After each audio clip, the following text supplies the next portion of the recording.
এই রান্নাটা আমি আমার মায়ের কাছ থেকে শিখেছি। আমার বাসায় যখন এই রান্নাটা করা হয় সবাই খুব চেটেপুটে খায়।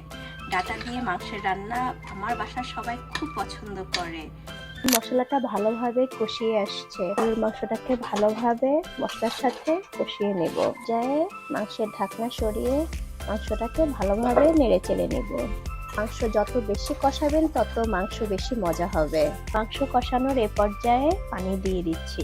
পানি দেওয়ার পর মাংসটাকে আবার ভালোভাবে নেড়ে চেড়ে নিচ্ছি। তাই আমি ঢাকনা দিয়ে দিব মাংস ভালোভাবে সিদ্ধ হওয়ার জন্য। এবার মাংসের মধ্যে ডাঁটা দিয়ে দিচ্ছি।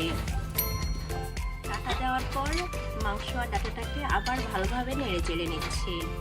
এটা নামানোর আগে আমি আস্ত কয়েকটা কাঁচামরিচ দিয়ে দিব ফ্লেভারের জন্য। আমার গরুর মাংসের সাথে ডাঁটা রান্না হয়ে গিয়েছে।